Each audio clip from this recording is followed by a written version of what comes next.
ಮೂಳೆ ಸಿಗ್ಲಿಲ್ಲ, ಕಳೆಬರಹ ಕಾಣಿಸ್ಲಿಲ್ಲ, ಅಸ್ಥಿಪಂಜರ ಪತ್ತೆಯಾಗಿಲ್ಲ.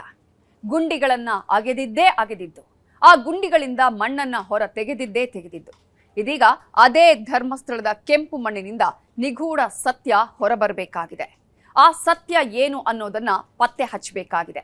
ಒಂದು ವೇಳೆ ಆ ಗುಂಡಿಗಳಲ್ಲಿ ಶವಗಳು ಇದ್ದಿದ್ದೇ ಆದ್ರೆ, ಆ ಶವಗಳಿನ ಮೂಳೆಗಳು ಕರಗಿ ಹೋಗಿದ್ದೇ ಆದ್ರೆ, ಆ ಮೂಳೆಗಳನ್ನ ಪತ್ತೆ ಹಚ್ಚೋದು ಸಾಧ್ಯ ಇದೆಯಾ?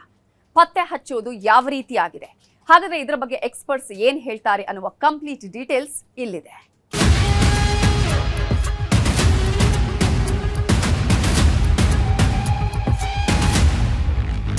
ಆ ಸ್ಥಳಗಳಲ್ಲಿ ಅವರು ಅನಾಲಿಸಿಸ್ ಮಾಡಿ, ಕೆಮಿಕಲ್ ಅನಾಲಿಸಿಸ್ ಮಾಡಿ, DNA ಮಾಡಿ, ಹೌದು ಅಲ್ಲೇನೂ ಇರಲಿಲ್ಲ.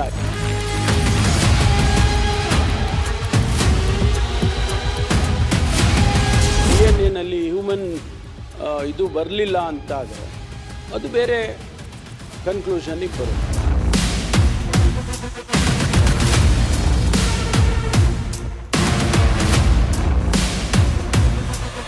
ಅಥವಾ ಒಂದು ವೇಳೆ ಅಲ್ಲಿ ಆ ಮೂಳೆ ಕರಗೋಗಿದೆ ಅಥವಾ ಇನ್ನೇನೋ ಆಗಿದೆ, ಆದರೆ DNA ಬಂದಿದೆ ಅಂತಾದರೆ ಅದು ಬೇರೆ ವಿಚಾರ ಆಗ್ತದೆ. ಅಥವಾ ಒಂದು ವೇಳೆ ಅಲ್ಲಿ ಆ ಮೂಳೆ ಕರಗೋಗಿದೆ ಅಥವಾ ಇನ್ನೇನೋ ಆಗಿದೆ, ಆದರೆ DNA ಬಂದಿದೆ ಅಂತಾದರೆ ಅದು ಬೇರೆ ವಿಚಾರ ಆಗ್ತದೆ. ಅಥವಾ ಒಂದು ವೇಳೆ ಅಲ್ಲಿ ಆ ಮೂಳೆ ಕರಗೋಗಿದೆ ಅಥವಾ ಇನ್ನೇನೋ ಆಗಿದೆ, ಆದರೆ DNA ಬಂದಿದೆ ಅಂತಾದರೆ ಅದು ಬೇರೆ ವಿಚಾರ ಆಗ್ತದೆ.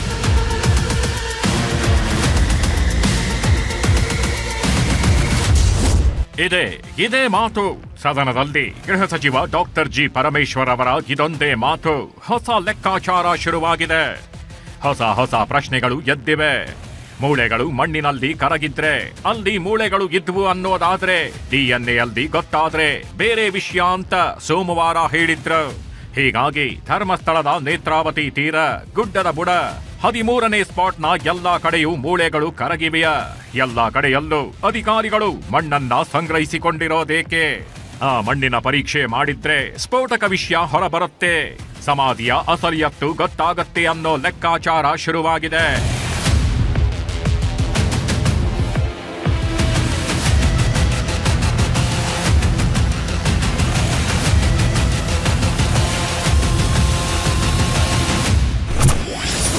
ಅನಾಮಿಕ ತೋರಿಸಿದ್ದ ಸಮಾಧಿಗಳಲ್ಲಿ ಕರಗಿವೆಯ ಅಸ್ಥಿ ಪಂಜರಗಳು. ಭೂಮಿಯ ಎಷ್ಟು ಆಳದಲ್ಲಿ ಮೂಳೆ ಬೇಗ ಕರಗತ್ತೆ. ಮಣ್ಣಲ್ಲಿ ಬೆರೆತು ಹೋದ್ರು ಮೂಳೆಗಳ ಸತ್ಯ ಗೊತ್ತಾಗತ್ತ.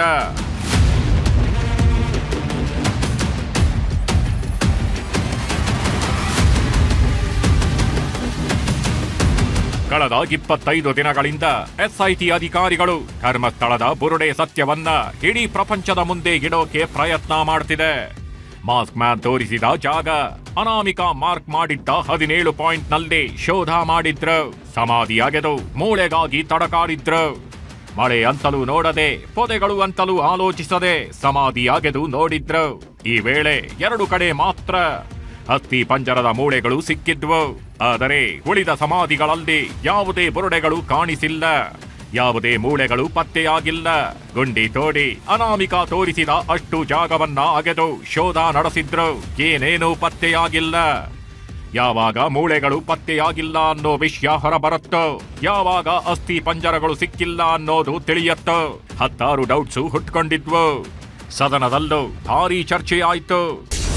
ಆ ಸ್ಥಳಗಳಲ್ಲಿ ಅವರು ಅನಾಲಿಸಿಸ್ ಮಾಡಿ, ಕೆಮಿಕಲ್ ಅನಾಲಿಸಿಸ್ ಮಾಡಿ, DNA ಮಾಡಿ, ಹೌದು ಅಲ್ಲೇನೂ ಇರಲಿಲ್ಲ, ಏನೂ ಇಲ್ಲ. ಆ ಸ್ಯಾಂಪಲ್ನಲ್ಲಿ ಯಾವುದೇ ರೀತಿಯ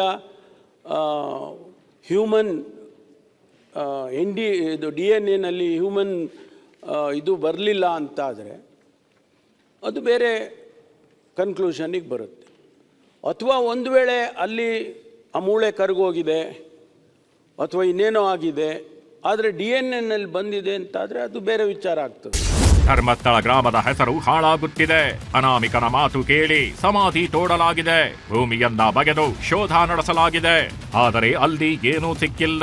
ಇದೆಲ್ಲ ಷಡ್ಯಂತ್ರ ಅನ್ನೋ ಮಾತುಗಳು ಕೂಡ ಕೇಳಿ ಬಂದವು.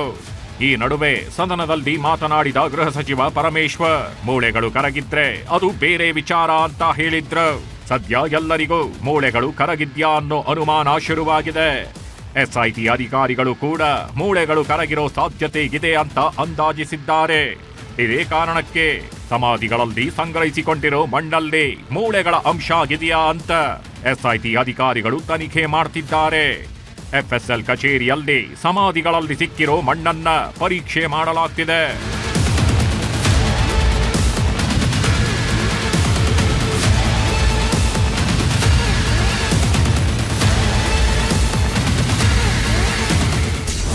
ಆ ಜಾಗದಲ್ಲಿ call it as acidic soil, alkalinity soil ಅಂತ. ಆಲ್ಕಲಿನಿಟಿ ಅಂದ್ರೆ ಎಲ್ಲಿ ಎಸ್ಪೆಷಲಿ ಡ್ರೈ ಎನ್ವಿರಾನ್ಮೆಂಟ್ ಇರುತ್ತೆ, ನೀರಿನ ಅಂಶ ಮಣ್ಣಿನಲ್ಲಿ ಕಮ್ಮಿ ಇರುತ್ತೆ, ಈ ಮರಳು ತರ ಇದನ್ನ ಇರುತ್ತೆ, ಇಂಥ ಜಾಗದಲ್ಲಿ ಇಲ್ಲ ಮಣ್ಣಿನಲ್ಲಿ ಇದ್ರೂ ಅಲ್ಲಿ ನೀರಿನ ಅಂಶ ಇರೋದಿಲ್ಲ, ಮಳೆ ಕಮ್ಮಿ ಬರುತ್ತೆ, ಇಲ್ಲ ಸುತ್ತಮುತ್ತ ಏನು ನದಿಗಳಿರೋದಿಲ್ಲ, ಮರಗಳಿರೋದಿಲ್ಲ, ಅಂತ ಜಾಗದಲ್ಲಿ ಆಲ್ಕಲಿನಿಟಿ ಜಾಸ್ತಿ ಇರುತ್ತೆ. ಸೊ ಮೂಳೆಗಳು ಕರಗ್ಲಿ ಹೋಗ್ಲಿಕ್ಕೆ 100 ವರ್ಷ ತಗೊಳ್ತದೆ ಅಂತ ಜಾಗದಲ್ಲಿ. ಅದೇ ಬಟ್ ಈಗ ಧರ್ಮಸ್ಥಳ ಅಂತ ಜಾಗದಲ್ಲಿ ಏನಾಗಿದೆ ಅಂದ್ರೆ ನೀವು ನೋಡ್ಬೋದು, ಅಲ್ಲೂ ಅಷ್ಟೇ ನೋಡಿ, ನದಿ ತೀರ ಬೇರೆ, ಕಾಡಿನೊಳಗಿರೋದು ಜಾಗ ಬೇರೆ, ರೋಡ್ ಪಕ್ಕ ಇರೋದು ಬೇರೆ. ಯಾಕಂದ್ರೆ ಕೆಲವು ಪಾಯಿಂಟ್ಗಳು ಅವನು ರೋಡ್ ಪಕ್ಕನ ತೋರಿಸಿದ್ರ ಆಧಾರದಿಂದ ಹೇಳ್ತಾ ಇದ್ದೀನಿ. ಈಗ ನೋಡಿ, ನದಿ ತೀರದಲ್ಲಿ ಏನಾಗ್ತದೆ, ತೇವಾಂಶ ಜಾಸ್ತಿ ಇರ್ತದೆ, ಬಟ್ ಈ ಗಿಡಗಳೆಲ್ಲ ಕಮ್ಮಿ ಇರ್ತದೆ. ಅದೇ ಕಾಡಿನಲ್ಲಿ ತೇವಾಂಶನೂ ಇರುತ್ತೆ, ಗಿಡಗಳೂ ಜಾಸ್ತಿ ಇರ್ತದೆ, ಗಿಡಗಳಲ್ಲಿ ಬಿತ್ತಕ್ಕಂತ ಎಲೆಗಳೂ ಜಾಸ್ತಿ ಇರ್ತದೆ, ಮತ್ತೆ ಅಲ್ಲಿರ್ತಕ್ಕಂಥ ಹ್ಯೂಮಿಡಿಟಿ ಅಂದ್ರೆ ಸ್ವಲ್ಪ ಉಷ್ಣಾಂಶನೂ ಜಾಸ್ತಿ ಇರ್ತದೆ. ಅಸ್ಥಿ ಪಂಜರ ಮಣ್ಣಲ್ಲಿ ಎಷ್ಟು ವರ್ಷದ ತನಕ ಆಗಿರುತ್ತೆ? ಮಣ್ಣಲ್ಲಿ ಮೂಳೆಗಳು ಕರಗಿ ಹೋದ್ರೆ ಸಾಕ್ಷಿ ಸಿಗತ್ತೆ.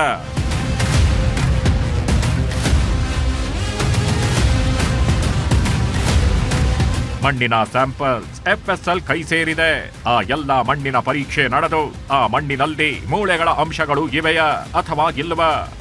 ಮಣ್ಣಿನಲ್ಲಿ ಮೂಳೆಗಳಿರೋ ಅಂಶ ಪತ್ತೆಯಾದ್ರೆ ಏನು ಮಾಡೋದು, ನಂತರ ಯಾವ ರೀತಿ ತನಿಖೆ ಮಾಡೋದು ಅನ್ನೋದರ ಬಗ್ಗೆ ಎಸ್ಐಟಿ ಅಧಿಕಾರಿಗಳು ತಲೆ ಕೆಡಿಸಿಕೊಂಡಿದ್ದಾರೆ. ಮೊದಲು ಮಣ್ಣಿನ ಎಫ್ಎಸ್ಎಲ್ ರಿಪೋರ್ಟ್ ಬರಲಿ, ಆಮೇಲೆ ಗುಂಡಿ ತೋಡೋದ್ರ ಬಗ್ಗೆ ಯೋಚಿಸೋಣ ಅಂತ ಅಧಿಕಾರಿಗಳು ಗುಂಡಿ ತೋಡುವ ಕೆಲಸಕ್ಕೆ ಬ್ರೇಕ್ ಕೊಟ್ಟಿದ್ದಾರೆ. ಇಷ್ಟಕ್ಕೂ ಅಸ್ಥಿ ಪಂಜರ ಮಣ್ಣಲ್ಲಿ ಎಷ್ಟು ದಿನ ಆಗಿರುತ್ತೆ? ಮಣ್ಣಲ್ಲಿ ಮೂಳೆಗಳು ಕರಗಿ ಹೋದ್ರೆ ಸಾಕ್ಷಿ ಸಿಗತ್ತ? ತಜ್ಞರು ಏನ್ ಹೇಳ್ತಾರೆ ಅನ್ನೋದನ್ನ ನೋಡೋದಾದ್ರೆ, ಮೃತದೇಹ ಮಣ್ಣಿನಲ್ಲಿ ಹೂತಿದ್ದ 6 ತಿಂಗಳಲ್ಲಿ ಹಂತ ಹಂತವಾಗಿ ಕರಗೋಕೆ ಶುರುವಾಗತ್ತೆ. 6 ತಿಂಗಳಲ್ಲಿ ಮೊದಲು ಶವದ ಖಂಡ, ಚರ್ಮ ಮಾತ್ರ ಕರಗತ್ತೆ. ಮಣ್ಣಿನ ಗುಣಮಟ್ಟ ಆಧರಿಸಿ ಮೂಳೆಯೂ ಕರಗತ್ತೆ. ಮಣ್ಣಲ್ಲಿ ಮೂಳೆ ಕರಗಲು ಕನಿಷ್ಠ 15ರಿಂದ 20 ವರ್ಷ ಬೇಕು. 3ರಿಂದ 5 ಅಡಿ ಆಳದಲ್ಲಿ ಹೂತಿದ್ರೆ ಮೂಳೆಗಳು ಬೇಗ ಕರಗತ್ತೆ. 6ರಿಂದ 10 ಅಡಿಯಲ್ಲಿ ಹೂತಿದ್ರೆ ಮೂಳೆ ಬೇಗ ಕರಗಲ್ಲ. ತೊಡೆ, ಬೆನ್ನು, ಸೊಂಟದ ಮೂಳೆ ಬೇಗ ಕರಗಲ್ಲ. ಕೈಗಳು, ಎದೆ ಮೂಳೆಗಳು ಬೇಗ ಮಣ್ಣಲ್ಲಿ ಕರಗತ್ವೆ. ಮೂಳೆಗಳ ಸಾಂದ್ರತೆ, ಶಕ್ತಿ, ವಯಸ್ಸು ಕೂಡ ಮುಖ್ಯವಾಗಿರುತ್ತೆ. ನೋಡಿ, ಈ ಮಾನವನ ಅಸ್ಥಿ ಪಂಜರ ಏನು ಎಲ್ಲ ಕರಗೋಗ್ಲಿಕ್ಕೆ ಕಾರಣ ಏನಂದ್ರೆ, ಒಂದು ನೋಡಿ, ಮಾನವನ ಮೈನಲ್ಲಿರ್ತಕ್ಕಂಥ ಪ್ರೋಟೀನ್ಸು, ಫ್ಯಾಟಿ ಆಸಿಡ್ಸು, ಇದೆಲ್ಲ ಏನಿರುತ್ತೆ ಇಟ್ ಸೆಲ್ಫ್ ಅದರಲ್ಲಿರ್ತಕ್ಕಂಥ ಮಣ್ಣಿನಲ್ಲಿರ್ತಕ್ಕಂಥ ಬ್ಯಾಕ್ಟೀರಿಯಾಸು ಪ್ಲಸ್ ಮಣ್ಣಿನಲ್ಲಿರ್ತಕ್ಕಂಥ ಬ್ಯಾಕ್ಟೀರಿಯಾಟ್ಸ್. ಸೊ ಬ್ಯಾಕ್ಟೀರಿಯಾದರ್ಸ್ ಇದೇನಾಗುತ್ತೆ, ನಮ್ಮಲ್ಲಿರ್ತಕ್ಕಂಥ ಈ ಮಿನರಲ್ಸ್ ಎಲ್ಲ ಆಚೆ ಬರ್ತದೆ. ಆಚೆ ಬಂದು ಈ ಗ್ಯಾಸಸ್ ಏನ್ ಪ್ರೊಡ್ಯೂಸ್ ಆಗುತ್ತೆ because of the degradative action, catabolic action of the enzymes plus bacterial enzymes, ಇದೆಲ್ಲ ಏನಿದೆ ಪ್ರೋಟೀನ್ಸು, ಫ್ಯಾಟ್ಸ್ ಎಲ್ಲ ಒಡೆದು ವಾಲಟೈಲ್ ಗ್ಯಾಸಸ್ ಕ್ರಿಯೇಟ್ ಆಗುತ್ತೆ. ನೋಡಿದ್ರ, ಮೂಳೆಗಳು ಕರಗಬೇಕು, ಮೂಳೆಗಳು ಮಣ್ಣಿನಲ್ಲಿ ಬೆರೆತು ಹೋಗ್ಬೇಕು ಅಂದ್ರೆ ಅದು ಮಣ್ಣಿನ ಮೇಲೂ ಡಿಪೆಂಡ್ ಆಗಿರುತ್ತೆ. ಎಷ್ಟು ಆಳದಲ್ಲಿ ಗುಂಡಿ ತೋಡಿ ಮೃತದೇಹ ಮುಚ್ಚಿದ್ರೆ ಅಸ್ಥಿ ಪಂಜರ ಬೇಗ ಕರಗತ್ತೆ ಅನ್ನೋದು ಕೂಡ ಮುಖ್ಯವಾಗಿದೆ. ಧರ್ಮಸ್ಥಳದಲ್ಲಿ ಅನಾಮಿಕ ಎಲ್ಲಾ ಕಡೆ 3 ಅಡಿ ಆಳ ತೋಡಿದ್ದ. ಗುಂಡಿ ತೋಡಿ ಅಲ್ಲೇ ಮೃತದೇಹವನ್ನ ಮುಚ್ಚಾಕಿದ್ದೆ ಅಂತ ಹೇಳಿದ್ದಾನೆ. ಆ ಗುಂಡಿಯ ಮೇಲೆ ಮಣ್ಣು ಬಿದ್ದಿರೋ ಪರಿಣಾಮ ಹಳೆ ಮಣ್ಣು ಸಿಗೋ ತನಕವೂ ತೋಡಿದ್ದಾರೆ. ಈ ವೇಳೆ ಗುಂಡಿಗಳಲ್ಲಿ ಮಣ್ಣನ್ನ ಸಂಗ್ರಹಿಸಲಾಗಿದೆ. ಎಫ್ಎಸ್ಎಲ್ ನಲ್ಲಿ ಪರೀಕ್ಷೆಯೂ ನಡೀತಿದೆ. ಹಾಗಾದ್ರೆ ಮಣ್ಣಲ್ಲಿ ನಿಜಕ್ಕೂ ಮೂಳೆ ಪತ್ತೆಯಾಗತ್ತ? ಅದು ಹೇಗೆ ಸಾಧ್ಯ ಅಂತೀರಾ? ಅದಕ್ಕೂ ಉತ್ತರ ಎಲ್ಲಿದೆ ನೋಡಿ. ಮಣ್ಣಲ್ಲಿ ಮೊದಲು ಮೂಳೆ ಅಂಶಗಳಿಗಾಗಿ ಹುಡುಕಾಡಲಾಗತ್ತೆ. ಈ ವೇಳೆ ಮೂಳೆ ಅಂಶ ಸಿಕ್ಕಿದ್ರೆ ಅದರಲ್ಲಿ ಅಸ್ಥಿ ಮಜ್ಜೆಯನ್ನ ಪ್ರತ್ಯೇಕಿಸ್ತಾರೆ. ಅಸ್ಥಿ ಮಜ್ಜೆ ಅಂದ್ರೆ ಬೋನ್ ಮ್ಯಾರೋ ಅಂತ. ಈ ಅಸ್ಥಿ ಮಜ್ಜೆ ಉಳಿದಿದ್ರಷ್ಟೇ DNA ಟೆಸ್ಟ್ ಮಾಡಲಾಗತ್ತೆ. ಹೀಗಾಗಿ DNA ಟೆಸ್ಟ್ಗೆ ಬೇಕಾದಷ್ಟು ಬೋನ್ ಮ್ಯಾರೋ ಸಿಗಬೇಕು. ಆದ್ರೆ ಮೂಳೆ ಅಂಶದಿಂದ ಪುರುಷನದ್ದೋ ಸ್ತ್ರೀಯದ್ದೋ ಗೊತ್ತಾಗಲ್ಲ. ಮೂಳೆಗೆ ಬಲವಾದ ಗಾಯವಾಗಿದ್ರೆ ಸಾವಿನ ಸತ್ಯ ತಿಳಿಯತ್ತೆ. ಅಸ್ಥಿ ಮಜ್ಜೆಯು ಕರಗಿ ಹೋಗಿದ್ರೆ ಶವ ಯಾರದ್ದು ಅಂತ ತಿಳಿಯಲ್ಲ. ಈ ತರ ಒಂದು ನಾವು ಮಣ್ಣಿನೆಲ್ಲ ಪರೀಕ್ಷೆ ಮಾಡಿದಾಗ ಇದರಿಂದ ತನಿಖೆಗೆ ಇಲ್ಲಿ ಮನುಷ್ಯನ ಬಾಡಿ ಇತ್ತು ಅಂತ ಗೊತ್ತಾಗತ್ತೆ ಹೊರತು ಇದರಿಂದ ತನಿಖೆಗೆ ಅಷ್ಟು ಉಪಯೋಗ ಬರೋದಿಲ್ಲ. ಯಾಕೆ ಅಂತ ಹೇಳ್ತೀನಿ. ಯಾಕೆಂದ್ರೆ ನಾವು ಗಂಡು ಹೆಣ್ಣು ಅಂತ ಯಾವುದು ಅಂತ ಹೇಳಲಿಕ್ಕೆ ಬರೋದಿಲ್ಲ, ಏಕ್ ಸತ್ತಿದಾನ ಅಂತ ಹೇಳಲಿಕ್ಕೆ ಬರೋದಿಲ್ಲ, ವಯಸ್ಸು ಸಹ ಹೇಳಲಿಕ್ಕೆ ಬರೋದಿಲ್ಲ. ಸೊ ಇಂಥ ಪರಿಸ್ಥಿತಿನಲ್ಲಿ ತನಿಖೆಗೆ ನಾವು ಯಾರ್ದು ಯಾವ ಸತ್ತಿದ್ದಾರೆ ಅಂತ ರುಜುವಾತ್ ಮಾಡ್ಲಿಕ್ಕೆ this scientific method absolutely is not indicative. ನನ್ನ ಪ್ರಕಾರ ಏನಿದ್ರು ಈ ಮನುಷ್ಯನ ಬಾಟ ಊಟಿದ್ರು ಅಂತಾನೆ ಹೇಳ್ಬೋದು ಹೊರತು ಯಾರು ಅಂತ ಹೇಳದೆ ಇದ್ದಾಗ how can we proceed with the investigation when the identification is not made. ಆ ಮಣ್ಣಿನಲ್ಲಿ ಮೂಳೆಗಳು ಸಂಪೂರ್ಣ ನಾಶ. ಮಣ್ಣಲ್ಲಿ ಮೂಳೆಗಳು ಕರಗೋದ್ರಲ್ಲಿ ಡೌಟೇ ಇಲ್ಲ. ಹಂತ ಹಂತವಾಗಿ ಕರಗಿ ಮಣ್ಣಿನಲ್ಲಿ ಬೆರೆತು ಹೋಗುತ್ತೆ. ಆದರೆ ಅದೊಂದು ಮಣ್ಣು ಇಡೀ ಮೂಳೆಗಳನ್ನು ನಾಶ ಮಾಡಿ ಬಿಡುತ್ತವೆ. ಹೀಗಾಗಿ ಧರ್ಮಸ್ಥಳದ ಕೆಂಪು ಮಣ್ಣಿನಲ್ಲೂ ಅಸ್ಥಿ ಪಂಜರ ಸಂಪೂರ್ಣವಾಗಿ ಕರಗಿ ಮಣ್ಣಾಗಿ ಹೋಗಿದ್ಯಾ ಅನ್ನೋ ಅನುಮಾನವೂ ಎದ್ದಿದೆ. ಅದು ಹೇಗೆ ಅನ್ನೋದನ್ನ ಡೀಟೇಲ್ಡ್ ಆಗಿ ತೋರಿಸ್ತೀವಿ ನೋಡಿ.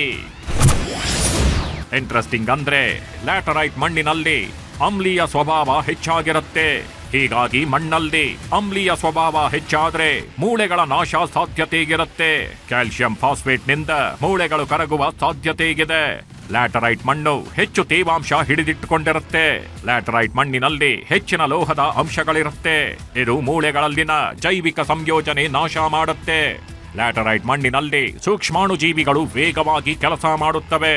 ಇದರಿಂದಾಗಿ ಲ್ಯಾಟರೈಟ್ ಮಣ್ಣಿನಲ್ಲಿ 10 ರಿಂದ 20 ವರ್ಷದ ಮೂಳೆಗಳು ಸಿಗೋದು ಕಷ್ಟ ಎನ್ನಲಾಗ್ತಿದೆ. ಅಸಿಡಿಕ್ ಸಾಯಿಲ್ ಇದ್ದಲ್ಲಿ ಮಾತ್ರ, ಅದೇ ಯಾವ ಭಾಗದಲ್ಲಿ ಈ ಫಾರೆಸ್ಟ್ ಇರ್ತಕ್ಕಂಥ ಜಾಗ ಅಂದ್ರೆ ಕಾಡು ಇರ್ತಕ್ಕಂಥ ಜಾಗ, ಅಲ್ಲಿ ಏನು ಮಳೆ ನೀರು ಜಾಸ್ತಿ ಇರಬೇಕು, ತೇವಾಂಶ ಜಾಸ್ತಿ ಇರಬೇಕು, ಉಷ್ಣಾಂಶ ಜಾಸ್ತಿ ಇರಬೇಕು ಅಂತ. ಆಮೇಲೆ ಶಾಲೋ ಗ್ರೇವ್ ಆಗಿರ್ಬೇಕು ಅಂಥದ್ರಲ್ಲಿ. ಅದೇ ಡೀಪ್ ಗ್ರೇವ್ ಅಲ್ಲಿ ಇನ್ನೂ ಸ್ವಲ್ಪ ಟೈಮ್ ಜಾಸ್ತಿ ಹಿಡಿಯುತ್ತೆ. ಇದು ವ್ಯತ್ಯಾಸ. ಅದೇ ಈ ರಸ್ತೆ ಪಕ್ಕ ಇದೆಲ್ಲ ಉಂಡಾಗ definitely it will take more than 25, 30, 40 years. ಅದೇ ಇನ್ನು ಡ್ರೈ ಇದರಲ್ಲಿ ಹಂಡ್ರೆಡ್ಸ್ ಆಫ್ ಇಯರ್ಸ್. ಹೇಳಿ ಕೇಳಿ ಧರ್ಮಸ್ಥಳದಲ್ಲಿರೋದು ಕೆಂಪು ಮಣ್ಣು. ಈ ಕೆಂಪು ಮಣ್ಣಿನಲ್ಲೂ ಮೂಳೆಗಳು ಸಂಪೂರ್ಣವಾಗಿ ಕರಗಿ ಹೋಗಿದ್ರು ಹೋಗಿರಬಹುದು. ಮಣ್ಣಲ್ಲಿ ಬೆರೆತು ಮಣ್ಣಿನಂತೆ ಆಗಿರಬಹುದು. ಇಲ್ಲಿನ ಮಣ್ಣಲ್ಲಿ ಮೂಳೆಗಳ ಅಂಶಗಳನ್ನ ಕಂಡುಹಿಡಿಯೋದು ಕಷ್ಟ ಎನ್ನಲಾಗುತ್ತಿದೆ. ಸದ್ಯ FSL ರಿಪೋರ್ಟ್ ಮೇಲೆ ಧರ್ಮಸ್ಥಳದ ಸಮಾಧಿ ಸತ್ಯ ನಿಂತಿದೆ.